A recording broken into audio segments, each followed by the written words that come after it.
I came for a book, but she whispered, I'll read you instead. And just like that, my world tilted. The late afternoon sun slanted through the tall, arched windows of the old library, dust motes drifting lazily in the golden light. The air smelled of polished wood, aged paper, and something faintly floral, like a memory of flowers pressed between the pages of a book. I pushed the heavy door open, and a gentle chime announced my arrival. It was quiet, quieter than I expected. Every footstep seemed to echo against the high ceilings, yet it felt intimate, as if the building itself had a heartbeat. She was there before I even noticed her fully. The librarian, a woman in her early 40s, moved with a grace that seemed effortless, almost practiced, but softened by warmth. Her hair caught the sunlight in strands of chestnut and gold, framing a face that carried confidence but also a gentle, almost wistful vulnerability. She didn't look up immediately. She was placing a row of books back on the shelf with deliberate care. Yet even without her gaze, the air between us seemed to thrum with unspoken curiosity. I approached the counter, trying to appear casual, though my pulse betrayed me. The moment I spoke, her eyes lifted, and I felt it, a quiet, appraising gaze that lingered just long enough to make me aware of every detail about myself, the nervous twist of my fingers, the slight slump of my shoulders, the way my voice wavered when I asked about the book I was seeking. She tilted her head ever so slightly, a small smile playing at the corner of her lips, as if she had seen this scene unfold countless times before but found something intriguing in me. You're looking for something specific, she asked softly, her voice barely louder than a whisper, yet it carried across the counter like an invitation. There was a rhythm to her words, a teasing undertone, subtle enough that I questioned whether I imagined it. I nodded, fumbling over the title. She reached for the book with a fluid motion, our hands brushing ever so slightly when she slid it across the polished wood. That fleeting touch, warm, deliberate, casual, made my chest tighten unexpectedly.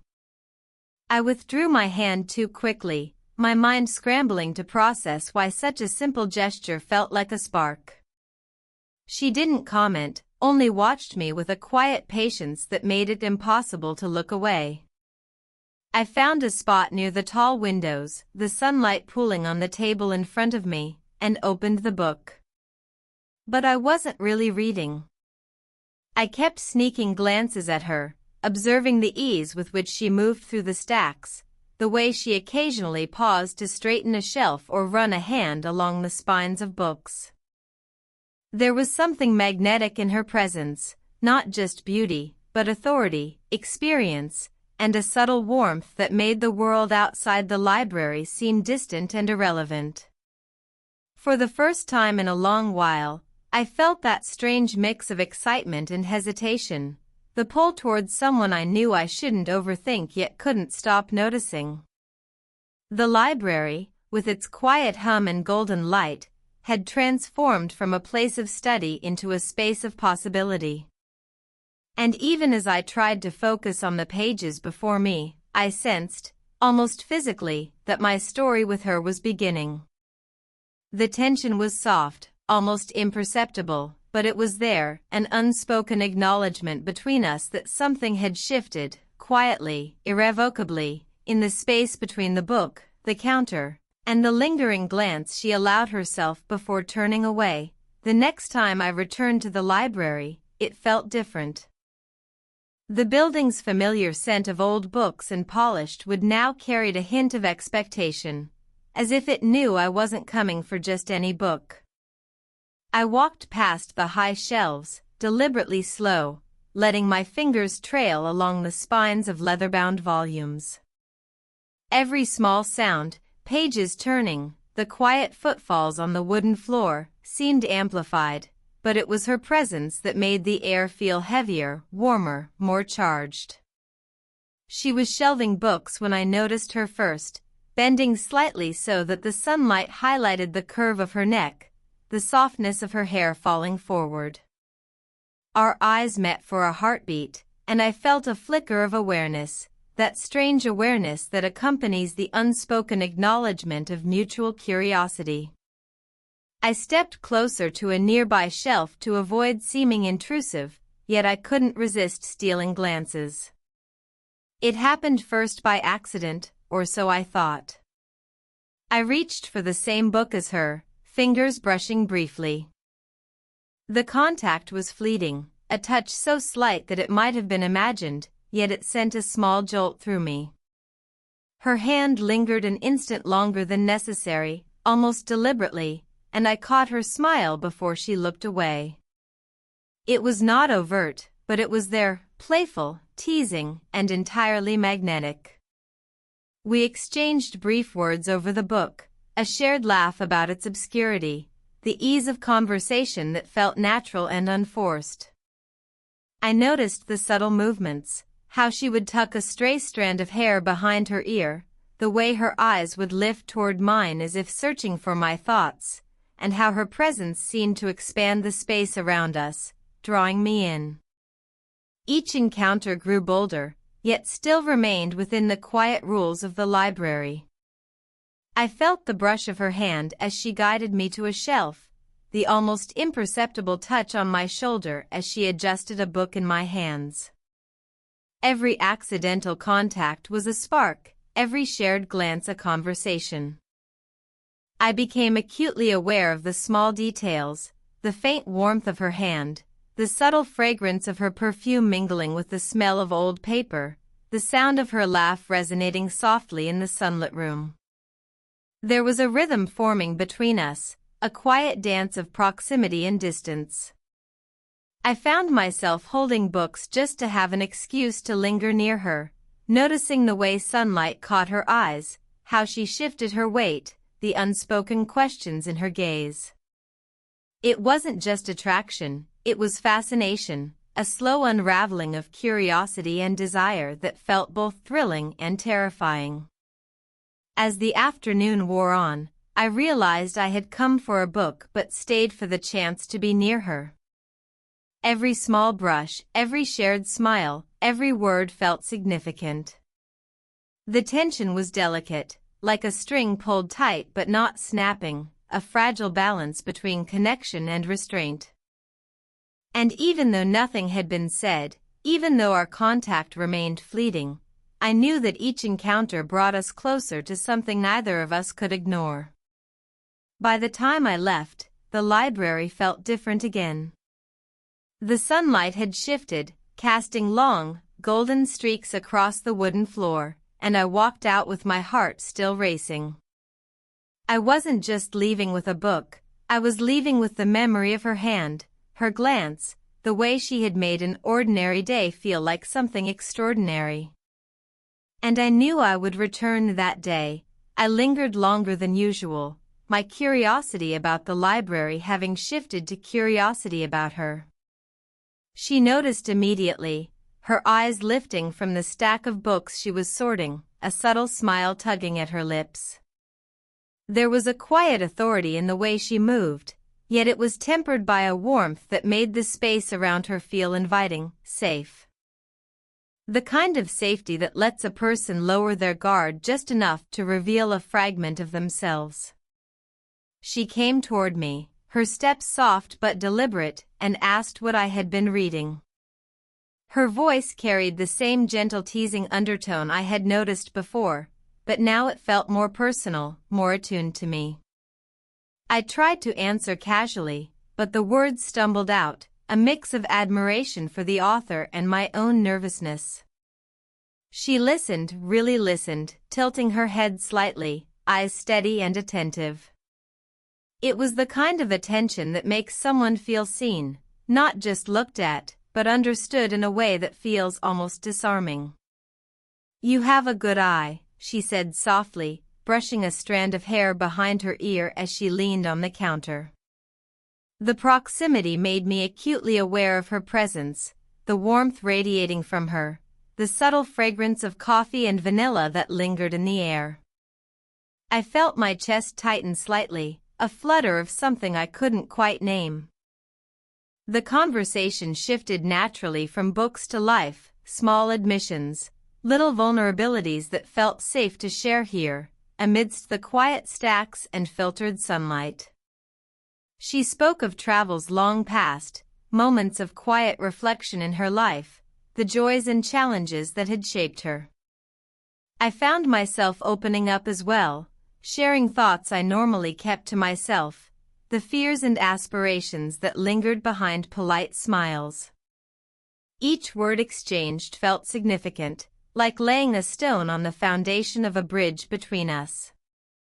Her gestures were deliberate yet subtle, a hand resting lightly on a book near mine, a small smile that lingered just long enough to make my pulse quicken, the way she leaned slightly closer when a point interested her, her shoulder brushing mine almost imperceptibly. I noticed it all, the warmth of her touch, the softness of her tone, the way sunlight caught her eyes in fleeting, golden highlights. The library around us seemed to recede, the usual quiet replaced by a focused stillness, as if the room itself were holding its breath. Every whispered word, every gentle laugh carried weight, and I became aware of a growing tension, a delicate thread connecting us through shared moments of sincerity and intrigue. As I left that day, book in hand but mind elsewhere, I felt a subtle shift in my understanding of the library, and of her. She wasn't just the keeper of books, she was the keeper of stories, of unspoken truths and gentle provocations.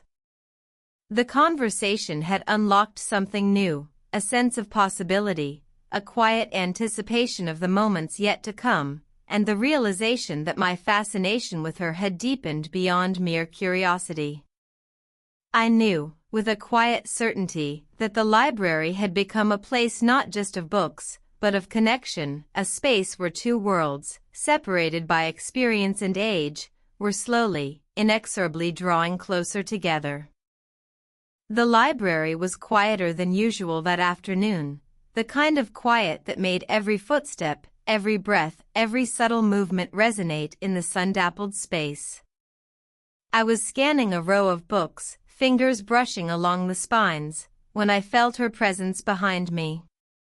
She didn't announce herself with the usual clearing of her throat or soft greeting. Instead, she moved silently, deliberately, closing the small distance between us. I sensed rather than saw her approach. The warmth of her body radiated through the space, the soft brush of air as she leaned slightly toward me as I reached for a book. Our proximity was intimate but subtle, shoulders nearly touching, and for a moment, I felt suspended in the tension of that quiet closeness.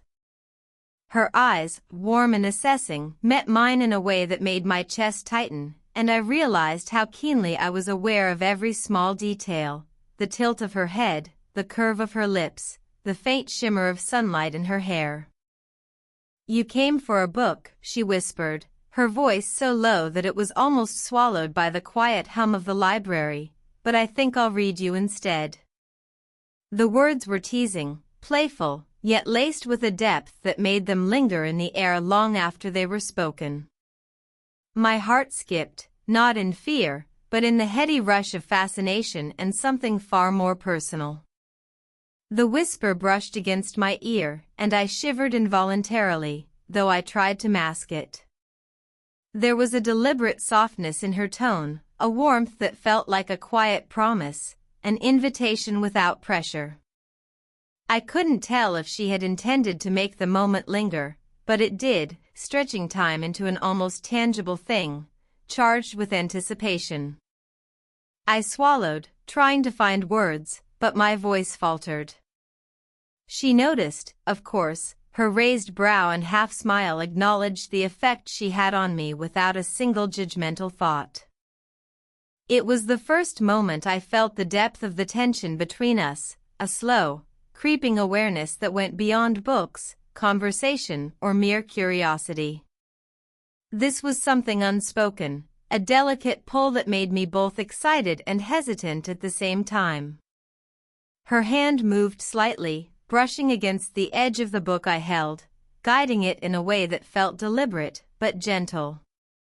I became aware of the warmth of her touch, the quiet intimacy of a gesture that could have been ordinary but wasn't. Each subtle movement, the tilt of her head, the sparkle in her eyes, the way her lips curved into that faint, teasing smile, added layers to the silent conversation that was unfolding. We shared a small laugh, a soft exhalation that seemed to break the tension only slightly, yet left the undercurrent stronger. I was acutely aware of how alive the library felt in that moment, the sunlight catching dust motes, the faint creak of the wooden floor beneath her steps, the scent of her perfume mingling with the comforting aroma of old books. As she stepped back, maintaining the polite distance of the library, I realized I had been holding my breath.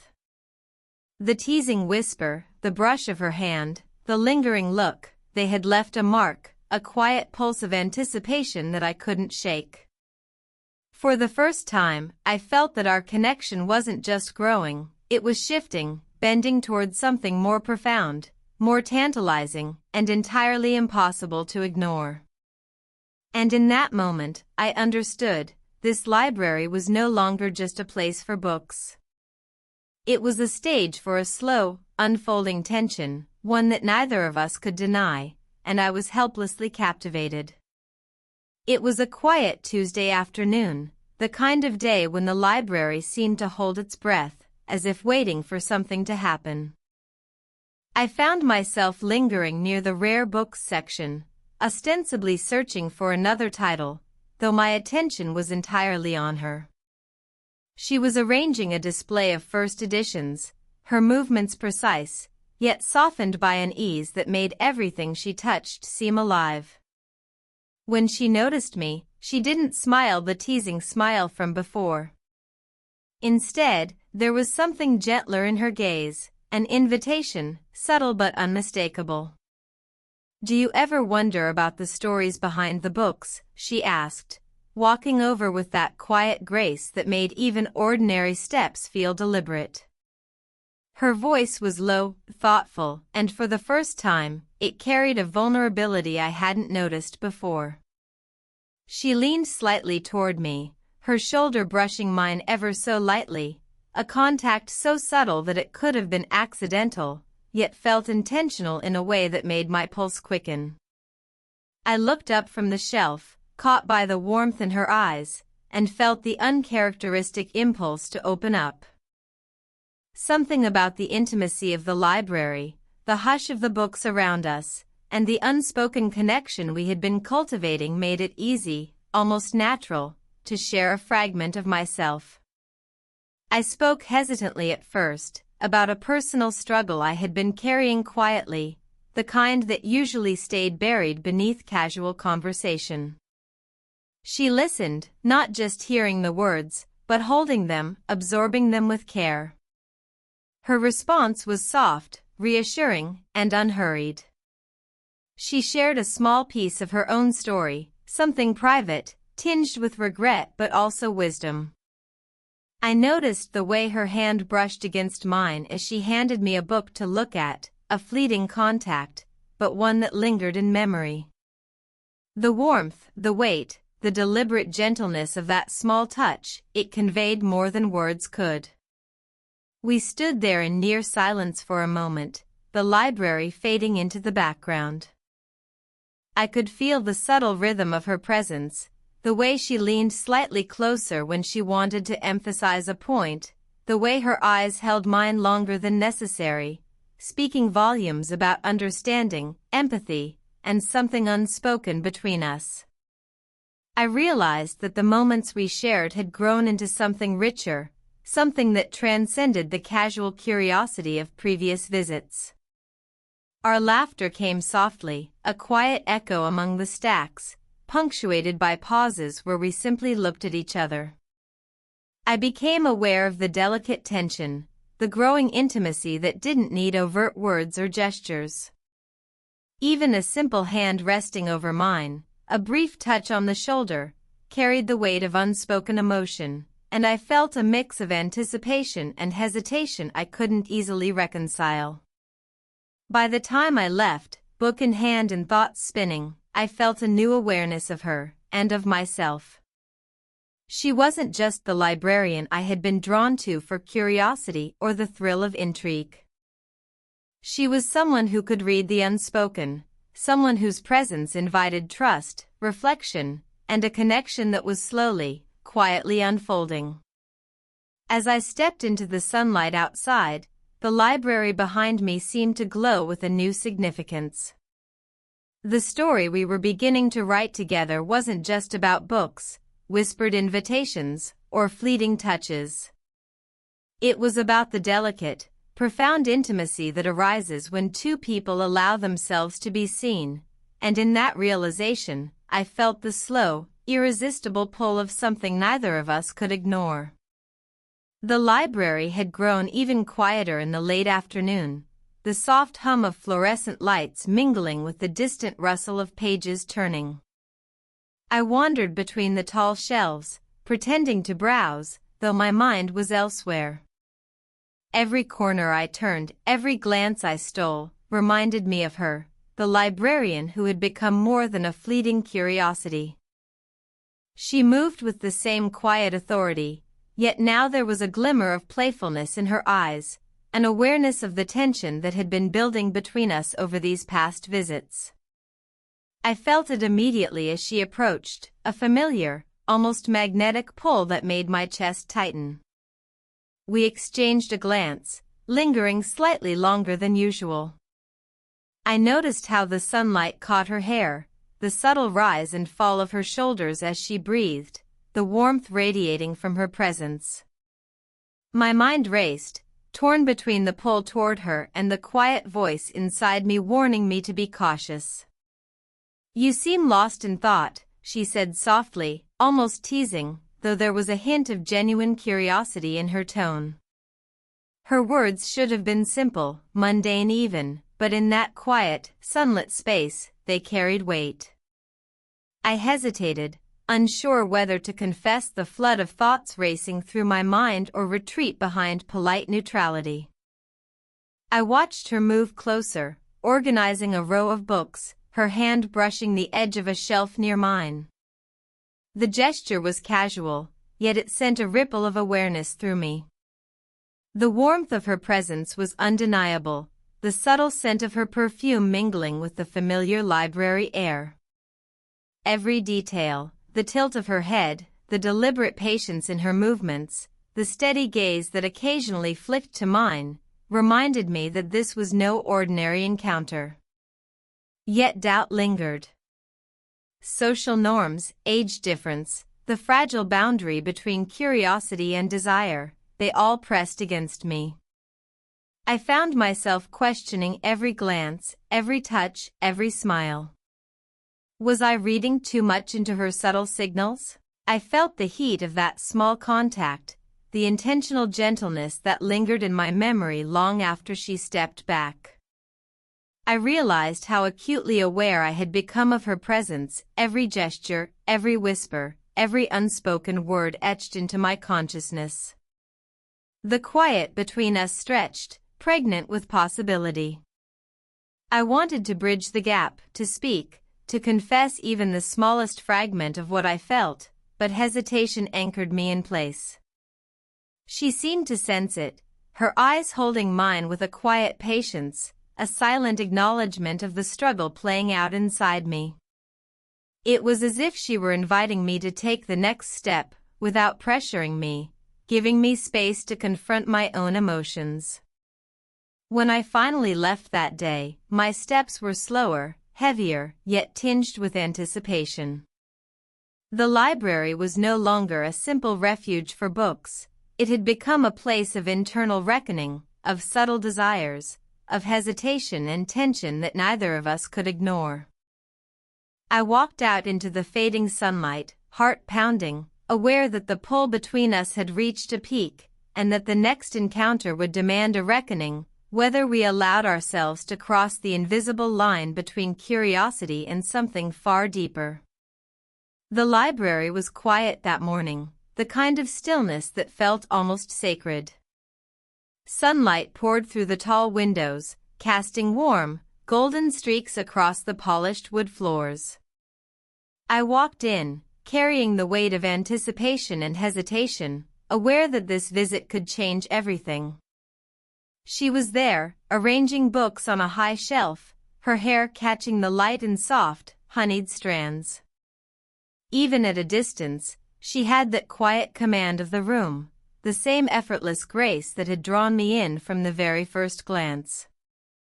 Our eyes met across the room, and for a moment, the library seemed to shrink until it was just the two of us, suspended in the gentle warmth of the sun and the faint scent of old paper and her delicate perfume. I felt my chest tighten, the culmination of weeks of stolen glances, subtle touches, and whispered words pressing into my awareness. She walked toward me, deliberately slow, a small, knowing smile on her lips. There was no need for words at first, the silence itself spoke volumes. Her hand brushed against mine as she handed me a book, a touch light but deliberate, holding longer than necessary. My pulse quickened, but there was no fear, only the deep, steady pull of connection that had grown between us. "You've been coming here for more than books, haven't you?" she said softly, her voice barely above a whisper.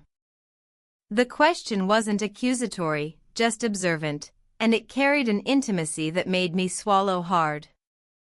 I nodded, realizing how transparent I must have been, yet how safe I felt in admitting it to her. We talked then, not about the library, not about literature, but about us. About the strange, quiet pull that had brought two very different people together.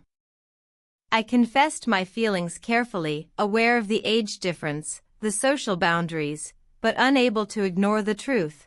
She had changed something in me, stirred a longing I had tried to dismiss. She listened, eyes soft, a slight blush on her cheeks that betrayed vulnerability beneath her composed exterior. "I've felt it too," she admitted, her hand resting briefly over mine, grounding me. "But it's not simple." And yet, her voice trailed off, leaving the words unsaid but profoundly understood. The tension that had built over weeks of subtle gestures, playful whispers, and shared silences finally found its release in mutual acknowledgement. We didn't rush. There was no dramatic declaration or sudden leap into romance. Instead, there were small, meaningful gestures, a hand brushing against mine, a lingering glance, the faintest smile that carried both affection and understanding. She guided me to a sunlit chair by the window, and we sat together, shoulders nearly touching, comfortable in the quiet intimacy we had created.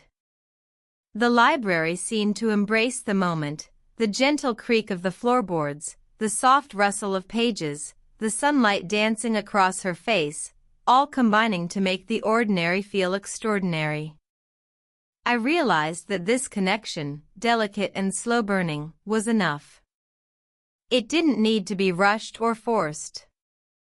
As I left the library that day, hand lingering briefly in hers, I felt a sense of resolution, a quiet certainty that whatever unfolded next, we had found something rare and profound. The story of our connection wasn't confined to books or whispered invitations, it was a bond forged in patience, curiosity, and the courage to let someone truly see you.